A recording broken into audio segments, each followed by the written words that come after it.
Just હાલ ઉઠીને ચા નાસ્તો કરી દીધો હતો.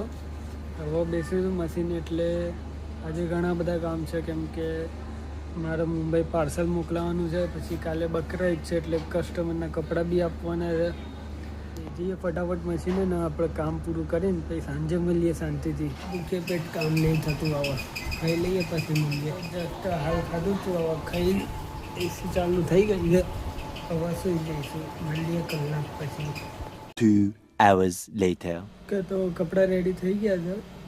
ફટાફટ જઈને ઇન્ટરલોક પાડ્યો, ઇન્ટરલોક પાડીને આવીને પછી પેકિંગ કરીને પછી કસ્ટમરને આપી દઈએ. તો અચાનક જવું પડ્યું મુંબઈ, એટલે ફટાફટ કપડાં બપડા બધું કાઢીને ફટાફટ નીકળ્યું, કેમ કે 20 મિનિટમાં ટ્રેન આવવાની છે અને હમણાં જ જસ્ટ હાલ નક્કી થયું. એટલે ફટાફટ કપડાં કરું, સ્ટેશન જઈને તમને કે તો સ્ટેશન જોડે પહોંચી ગયો. તો ટ્રેન આવે જ છે 5-10 મિનિટમાં, તો ટ્રેનમાં બેસીને મળું. ઓકે, તો ટ્રેન છે લેટ, 20 મિનિટ લેટ છે. હવે રાહ જોઈએ ક્યારે આવે છે. તો જસ્ટ હાલ મુંબઈ પહોંચ્યો. તો મુંબઈ પહોંચીને કસ્ટમરના ઘરે જવાની રાહ જોઉં છું, કેમ કે 9 વાગ્યા પછી કસ્ટમરે કીધું હતું. એટલે હવે કસ્ટમરની રાહ જોઈએ છે. એ પતી જાય પછી સીધા કલોલ.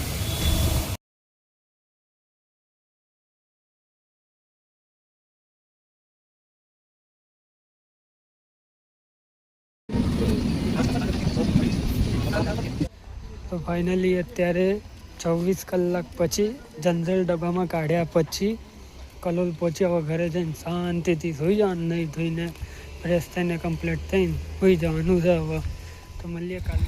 તો 24 કલાક એ રીતે કહું છું કે કાલ રાતનો હું 9:30 વાગ્યાનો ટ્રેનમાં બેઠો હતો અને અત્યારે 11:30 વાગ્યા છે. 11:30 વાગે કલોલ ઉતરું છું. એટલે થઈ ગયા ને 24 કલાક કમ્પ્લીટ ટ્રેનમાં, જનરલ ટ્રેન, અને એમાં બી મોસ્ટ રાજસ્થાનની ટ્રેન. આવી રહ્યું મારું કલોલ.